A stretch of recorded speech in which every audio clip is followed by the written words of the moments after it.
आचार्य चाणक्य ने गंभीर स्वर में कहा, चंद्रगुप्त, तुम्हें पता है अमीर और गरीब में सिर्फ एक चीज का फर्क होता है, धन। पर एक बात और सुनो चंद्रगुप्त, धन उसे नहीं मिलता जो दिन रात मेहनत करता है। धन उसे मिलता है जो जानता है कि मेहनत दूसरों से कैसे कराई जाती है। यानी धन हमेशा दिमाग वालों के पास जाता है, शारीरिक श्रम करने वालों के पास नहीं। शारीरिक श्रम से इंसान कभी अमीर नहीं बनता, उसके पास कभी पर्याप्त धन नहीं होता। यह बात तुम हमेशा याद रखना। पर्याप्त धन चाहिए, बहुत धन चाहिए तो अपनी मानसिक शक्ति को काम पर लगाओ। दिमाग से काम करो, हाथों से नहीं। राजा कभी स्वयं श्रम नहीं करता, सेठ साहूकार कभी खुद मजदूरी नहीं करता। मजदूरी वो करते हैं जो सबसे ज्यादा मेहनत करते हैं, और सबसे ज्यादा गरीब भी वही रहते हैं। चंद्रगुप्त ने विनम्रता से पूछा, गुरुदेव, फिर अमीर बनने का असली रहस्य क्या है? फिर धनी हर कोई क्यों नहीं बन जाता? चाणक्य मुस्कुराए, फिर धीरे धीरे बोले, चंद्रगुप्त, एक बात हमेशा याद रखना, अगर इस दुनिया की सारी संपत्ति आज गरीबों में बराबर बराबर बांट दी जाए तो कुछ साल बाद फिर वही होगा जो आज है। गरीब फिर गरीब हो जाएंगे और अमीर फिर अमीर। क्यों? क्योंकि अमीरी गरीबी धन से नहीं बनती, अमीरी गरीबी बुद्धि से बनती है। जो व्यक्ति अपनी बुद्धि के घोड़े दौड़ाता है उसे अमीर बनने में देर नहीं लगती। जो बुद्धि को सोने देता है और केवल शरीर से मेहनत करता रहता है वो जीवन भर गरीब ही रहेगा। धन बुद्धि का खेल है, मेहनत का नहीं। फिर चाणक्य ने कहा, आज मैं तुम्हें 7 ऐसे तरीके बताने जा रहा हूं जिन्हें जान लेने के बाद तुम्हें धनवान बनने से कोई नहीं रोक सकता। ये 7 तरीके चाणक्य नीति के सबसे गहरे सूत्र हैं। इन पर अगर तुम अमल करोगे तो एक दिन पूरा भारत तुम्हारे नाम का जयकारा करेगा। और फिर चाणक्य ने पहला सूत्र बताया, नियम 1, अपनी अक्ल में पैसा लगाओ। यह सबसे बड़ा निवेश है। अगर तुम सचमुच धनवान बनना चाहते हो, जीवन में वह ऊंचाई छूनी है जहां न पैसों की कमी रहे, न सम्मान की, न स्वतंत्रता की, तो सबसे पहला और सबसे जरूरी काम यह है कि तुम अपना सारा ध्यान, सारा पैसा और सारा समय सबसे पहले अपनी अक्ल पर लगाओ। मैंने तुम्हें पहले ही कहा था, शारीरिक श्रम छोड़ दो। हाथ पैर से मेहनत करने में कोई बुराई नहीं, लेकिन वो तुम्हें एक सीमा तक ही ले जाएगी। उस सीमा के बाद रुक जाओगे। मजदूर दिन रात हथौड़ा मारता है, फिर भी 2 जून की रोटी को मोहताज रहता है। क्यों? क्योंकि उसने अपनी अक्ल को कभी नहीं खोला।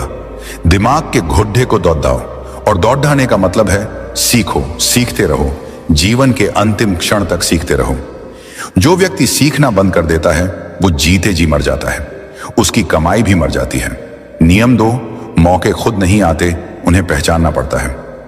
अवसरः कालेन आगच्छति, कालेन च नश्यति, तम यह सन्नादति स सिद्धिम प्राप्नोति। अर्थात अवसर समय के साथ आता है और समय के साथ नष्ट भी हो जाता है। जो उसकी ध्वनि सुन लेता है वही सिद्धि प्राप्त करता है। धनवान बनना है तो सबसे दूसरा और सबसे नियम यह है कि तुम्हें अवसरों की आंखें खोलनी पड़ेंगी। अवसर कभी दरवाजा खटखटाकर नहीं आते। भाई साहब, मैं आपका मौका हूं, मुझे अंदर आने दो, कहते हुए नहीं आते। अवसर हमेशा भेष बदल कर आते हैं। कभी वो किसी मुसीबत के रूप में आते हैं, कभी किसी ताने के रूप में, कभी किसी दोस्त के मुंह से निकले एक वाक्य के रूप में। ज्यादातर लोग इन्हें देखकर कन्नी काट लेते हैं, और जो इन्हें पहचान लेते हैं वही करोड़पति, अरबपति बनते हैं। मैं तुमसे कहता हूं, अगर तुम धनवान बनना चाहते हो तो आज से यह प्रण कर लो, मैं कोई भी अवसर गंवाऊंगा नहीं। चाहे सीखने का हो, कमाने का हो, जुद्धने का हो, घूमने का हो, कुछ नया करने का हो, मैं उसे पकड़ दूंगा। याद रखो, धन तुम्हारे पास नहीं आता, धन तुम तक आने का रास्ता ढूंढता है, और वो रास्ता है अवसर।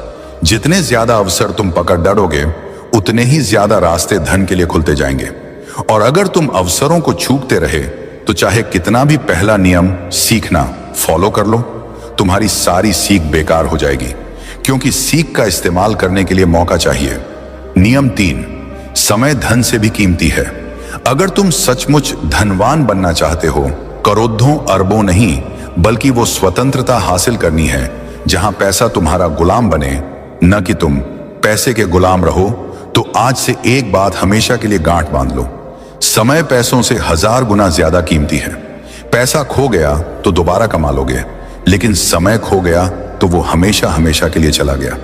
एक बार गया तो लौटकर कभी नहीं आएगा। दुनिया के सारे अमीर लोग एक ही बात पर सहमत हैं, उनका सबसे बड़ा हथियार उनका समय था और सबसे बड़ी पूंजी उनका समय का अनुशासन था। अगर तुम आज भी अपना समय बर्बाद कर रहे हो तो तुम धनवान बनने के लायक नहीं हो, क्योंकि धनवान बनना कोई खेल नहीं है, ये युद्ध है। और इस युद्ध में जो सबसे ज्यादा अनुशासित होता है वही जीतता है। धन तुम्हारे पास तभी आएगा जब तुम उसे साबित कर दोगे कि तुम उसके लायक हो, और तुम ये तभी साबित कर सकते हो जब तुम अपना हर पल, हर सांस, हर मिनट उसे समर्पित कर दोगे। आज से प्रण कर लो, मेरा समय मेरा सबसे बड़ा खजाना है, मैं इसे किसी को छूने भी नहीं दूंगा, न फालतू लोगों को, न फालतू आदतों को, न फालतू विचारों को। मेरा हर मिनट मेरे लक्ष्य के लिए होगा। मैं 24 में से 24 घंटे अपने सपने को दूंगा। जब तक सांस है तब तक रुकूंगा नहीं। इसी एक नियम को जीवन में उतार लोगे तो 7 में से बाकी नियम अपने आप तुम्हारे जीवन में आने लगेंगे, क्योंकि जिसने समय पर कब्जा कर लिया उसने धन पर, जीवन पर, भाग्य पर कब्जा कर लिया। नियम 4, धन आने से पहले खुद को तैयार करो। धन कमाना कठिन नहीं है, सच में कठिन है धन को अपने पास रोकना। तुमने देखा होगा, लॉटरी लगी, 2-4 साल में कंगाल, सैलरी बढ़ी, 1 साल में फिर वही पुराना रोना, बिजनेस चला, 2 साल में फिर कर्ज में डूब गए। क्यों? क्योंकि धन आने से पहले उन्होंने खुद को तैयार नहीं किया था। वे बर्तन थे पर छलनी थे। पानी डालो सारा नीचे। मां लक्ष्मी बहुत चतुर हैं, वे वहां नहीं ठहरती जहां संयम नहीं, जहां नियंत्रण नहीं, जहां आदतें गंदी हैं। धन एक नदी है, अगर तुमने बांध नहीं बनाया तो वह बह जाएगी, और बांध बनता है तुम्हारे अंदर, तुम्हारी आदतों में, तुम्हारे चरित्र में। इसलिए आज का नियम सबसे कठोर और सबसे जरूरी है। धन आने से पहले खुद को तैयार करो। अगर तुम आज गरीब हो पर संयम सीख लोगे तो कल अमीर बनकर भी राजा बने रहोगे, और अगर आज अमीर हो पर संयम नहीं सीखा तो कल कंगाल बनकर रोओगे। धन आता है तो तुम्हारी असली परीक्षा शुरू होती है। वह तुम्हें दिखाता है कि तुम सच में कौन हो। लालच है या संतोष, अहंकार है या विनम्रता, फिजूल खर्ची है या विवेक, दिखावा है या गरिमा। ज्यादातर लोग इस परीक्षा में फेल हो जाते हैं। पहली बड़ी सैलरी आई नहीं कि नई गाड़ी, नया फोन, पार्टी, शराब, मौज मस्ती। 2 साल बाद फिर वही पुरानी साइकिल। मैं तुमसे कहता हूं, धन आने से पहले खुद को ऐसा बना लो कि जब करोड़ों आए तब भी तुम पहले जैसे ही रहो। जूते पुराने हों या इतालवी, तुम्हारा चलना वही रहे। खाना ढाबे का हो या 5 सितारा, तुम्हारी भूख वही रहे। यही असली तैयारी है। लालच धन का सबसे बड़ा दुश्मन है। जैसे ही 2 पैसे हाथ में आते हैं, लालच कहता है, अरे यार अब तो जी ले, अब तो मौज कर, और तुम जीने के चक्कर में अपना भविष्य मार देते हो। नियम 5, अपनी संगति को सुधारो और दिमाग को लक्ष्य के प्रति प्रेरित रखो। तुम चाहे जितना भी सीख लो, जितने भी अनुभव कर लो, जितना भी समय लगाओ, अगर तुम्हारी संगति गलत है तो सब बेकार। तुम वही बनते हो जिनके साथ रहते हो। तुम्हारी कमाई, तुम्हारा चरित्र, तुम्हारा भाग्य, तुम्हारा भविष्य, ये सब तुम्हारे आसपास के 5 लोगों के औसत से तय होता है। तुम जहां बैठते हो, जिसके साथ चाय पीते हो, जिसके साथ रात को फोन पर घंटों गप्पे मारते हो, वही बताता है कि 10 साल बाद तुम कहां होगे।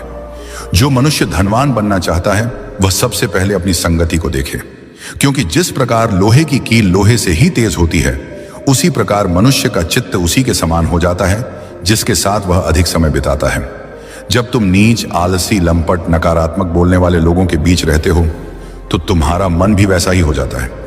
तुम्हें लगता है, अरे दुनिया में कुछ नहीं हो सकता, पैसा तो किस्मत से आता है, मेहनत करने से कुछ नहीं होता, और ऐसे विचारों से तुम स्वयं ही अपने पांवों पर कुल्हाड़ी मार लेते हो। पर जब तुम उच्च चिंतन वाले, धनवान, विद्वान, संयमी और लक्ष्यनिष्ठ लोगों के बीच रहते हो तो तुम्हारा मन भी ऊंचा उठने लगता है। तुम्हें स्वयं ही लगने लगता है, मैं भी कर सकता हूं। चंद्रगुप्त, जीवन में एक बात हमेशा याद रखना, उधार वो दीमक की तरह है जो रिश्ते को खोखला कर देता है, चाहे वो रिश्ता कितना ही मजबूत क्यों ना हो। और इन्हीं उधारों से धन की सबसे ज्यादा हानि होती है। जीवन में धन मांगने के लिए अक्सर हमारे अपने खास रिश्तेदार आते हैं, कभी कभी दोस्त भी, लेकिन हम ना कहने में हिचकिचाते हैं, डरते हैं कि कहीं रिश्ता टूट न जाए।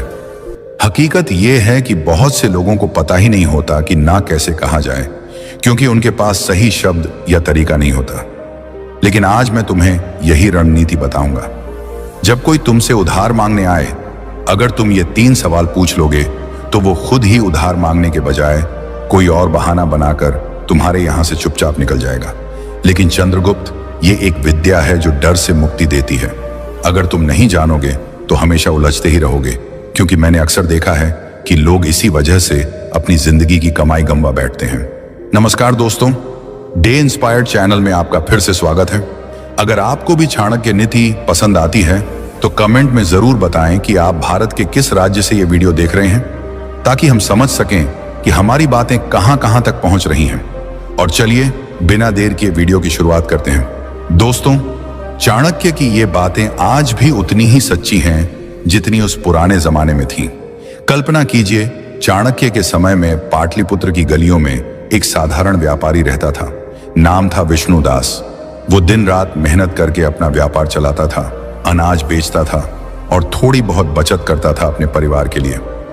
एक दिन उसका दूर का रिश्तेदार आया, बोला, भाई मेरी फसल बर्बाद हो गई है बाढ़ में, बस थोड़े पैसे उधार दे दो, अगली फसल में लौटा दूंगा। विष्णुदास का दिल पसीज गया। उसने अपनी सारी बचत दे दी, लेकिन महीने बीत गए, साल बीत गए, वो रिश्तेदार नजर नहीं आया।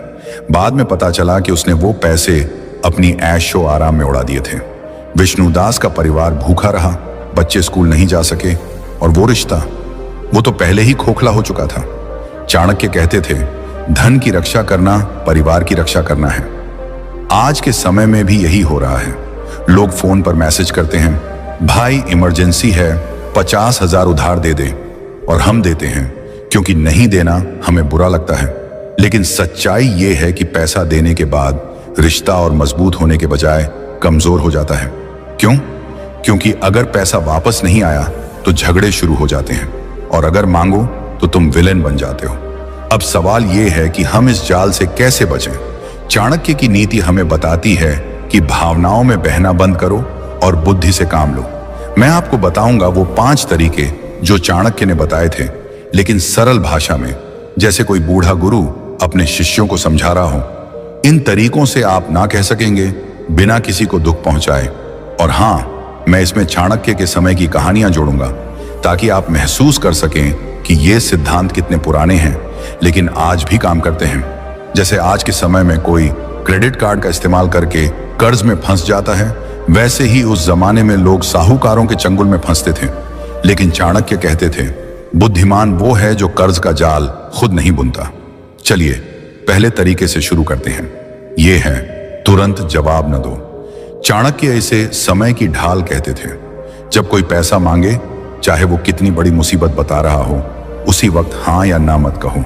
बस मुस्कुराकर कहो, भाई मैं तुम्हारी परेशानी समझता हूं, लेकिन मेरा पैसा अलग अलग जगहों पर लगा हुआ है, मुझे अपने हिसाब किताब देखने दो, घर वालों से बात कर लूं, कल तक बता देता हूं। ये 24 घंटे आपको सोचने का मौका देते हैं और सामने वाले की नीयत भी परख लेते हैं।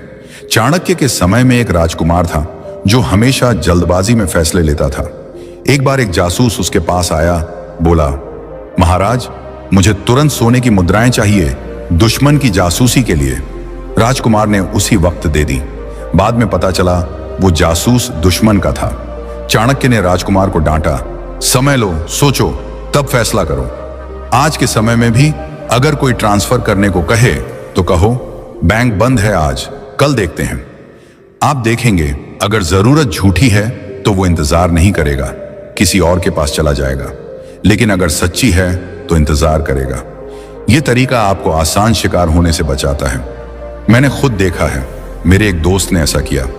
उसका चचेरा भाई आया, 20,000 मांगे। दोस्त ने समय मांगा। अगले दिन भाई खुद बोला, रहने दे, किसी और से ले लिया। बाद में पता चला वो पैसे पार्टी में उड़ाने थे। ऐसे छोटे छोटे अनुभव हमें सिखाते हैं कि धैर्य कितना बड़ा हथियार है। अब दूसरा तरीका, सवाल पूछो लेकिन तरीके से। 24 घंटे बाद जब वो वापस आए तो तुम सफाई मत दो कि पैसा क्यों नहीं है, बल्कि उनसे पूछो, भाई मैं मदद करना चाहता हूं लेकिन मुझे ये पैसा जल्दी वापस चाहिए क्योंकि मेरे अपने खर्च हैं। तुम्हारा वापस करने का ठोस प्लान क्या है? पैसा कहां से आएगा? यह सवाल उनकी नीयत को नंगा कर देता है।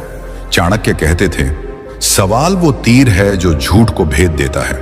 उनके समय में एक साहूकार था जो लोगों से उधार लेता था, लेकिन चाणक्य ने अपने शिष्यों को सिखाया, पूछो कैसे लौटाओगे? साहूकार हमेशा गोलमोल जवाब देता और लोग बच जाते। आज के समय में भी अगर कोई कहे सैलरी से दे दूंगा तो ठीक है, लेकिन अगर बोले चिंता मत कर, भरोसा रख, तो सावधान हो जाओ। तब तुम कहो भरोसा तो है लेकिन रिश्ता पैसों से ऊपर है। अगर पैसा नहीं लौटा तो रिश्ता खराब हो जाएगा और मैं वो नहीं चाहता। ये बात उन्हें सोचने पर मजबूर कर देगी। एक बार मेरी मौसी के साथ ऐसा हुआ। उनका भतीजा आया, पैसे मांगे। मौसी ने सवाल पूछा। भतीजा हकलाया और खुद ही बोला, रहने दे चाची, मैं किसी और से ले लूंगा। बाद में पता चला वो पैसे शेयर मार्केट में लगाने थे जहां वो हार गया था। ऐसे में सवाल पूछना आपको रक्षक बनाता है, न कि लुटेरा। तीसरा तरीका, सुरक्षा मांगो। चाणक्य इसे बंधक का नियम कहते थे। अगर वो अभी भी जिद करे तो कहो, भाई नियम तो होते हैं, मैं पैसा दे दूंगा, लेकिन बदले में एक छोटी सी गारंटी चाहिए, जैसे चेक या कोई चीज रखवा दो। चाणक्य कहते थे, बिना बंधक के धन रेत में पानी है। उनके समय में लोग सोने की अंगूठी या जमीन का कागज रखवाते थे। एक कहानी है, चाणक्य के एक शिष्य ने एक व्यापारी से उधार मांगा। शिष्य ने कहा, मुझे भरोसा है, लेकिन चाणक्य ने हस्तक्षेप किया, भरोसा अच्छा लेकिन प्रमाण बेहतर। व्यापारी ने चेक मांगा और वो व्यक्ति भाग गया। आज के समय में पोस्ट डेटेड चेक मांगो। अगर वो नाराज हो जाए, बोले तुम्हें शक है, तो कहो नहीं भाई, ये तो बस सुरक्षा है। जो साफ नियत का होगा वो दे देगा, लेकिन जो नहीं वो खुद चला जाएगा। मैंने एक पड़ोसी को देखा जो हमेशा उधार देता था। एक बार उसने गारंटी मांगी और मांगने वाला नाराज हो गया, लेकिन बाद में पड़ोसी का पैसा बच गया क्योंकि वो व्यक्ति दूसरों को ठग रहा था। यह तरीका आपको मजबूत बनाता है और रिश्ते को बचाता है। चौथा तरीका, कमी का भ्रम पैदा करो। अगर वो कहे ठीक है, घर वालों से बात कर लो, तो कहो यार पैसा तो था, लेकिन अभी अभी फिक्स डिपॉजिट में डाल दिया, अगर निकालूंगा तो नुकसान होगा, अगर तुम वो नुकसान भरोगे तो निकाल लूं। चाणक्य इसे अभाव का माया कहते थे। उनके समय में एक राजा ने अपने मंत्री से कहा, मेरे पास खजाना है लेकिन अभी बंद है, अगर तुम खोलने का खर्च दोगे तो दे दूंगा। मंत्री खुद पीछे हट गया। आज भी यही काम करता है। कोई उधार मांगने वाला आपके नुकसान को क्यों भरे? वो खुद कहेगा रहने दे। एक बार मेरे चाचा ने ऐसा किया। उनका दोस्त आया, पैसे मांगे। चाचा ने कहा बैंक से निकालूंगा लेकिन पेनल्टी लगेगी। दोस्त बोला नहीं, मैं किसी और से ले लूंगा, और पैसा बच गया। ये तरीका चतुराई से काम करता है, बिना झगड़े के। पांचवा तरीका, छोटा दान दो अगर मुसीबत सच्ची हो। चाणक्य कहते थे, दान से शत्रु भी मित्र बन जाता है। अगर कोई सच में बीमार है या बच्चे की फीस है तो पूरी रकम उधार मत दो। कहो भाई पूरी रकम नहीं दे सकता, लेकिन इतना दे सकता हूं और वापस मत करना। इससे तुम्हारा ज्यादा पैसा बच जाता है, इज्जत बढ़ती है और वो दोबारा बड़ी मांग नहीं करेगा। चाणक्य के समय में एक गरीब किसान राजा के पास आया। राजा ने पूरी मदद नहीं दी, लेकिन छोटी मदद की। किसान हमेशा आभारी रहा। आज के समय में भी अगर कोई 50,000 मांगे तो 5,000 दे दो दान में। वो खुश होगा और तुम सुरक्षित। मेरी एक बहन ने ऐसा किया। उसकी सहेली आई, पैसे मांगे। बहन ने छोटी रकम दी और रिश्ता मजबूत हो गया। अब अगर रकम बड़ी हो, जैसे लाखों, तो कागजी काम जरूरी। चाणक्य कहते थे, लेखन बिना व्यवहार विवाद का बीज है। एग्रीमेंट बनाओ, चेक लो। जो साफ होगा वो मान जाएगा, जो नहीं वो भागेगा। अंत में चाणक्य की सीख, रिश्ते की कीमत समझो। अगर पैसा न देने से रिश्ता टूटे तो वो रिश्ता था ही नहीं। स्वयं की रक्षा करो। आज से नियमों को अपनाओ। समय लो, सवाल पूछो, गारंटी मांगो, कमी दिखाओ, दान दो। ना कहना आत्मसम्मान है।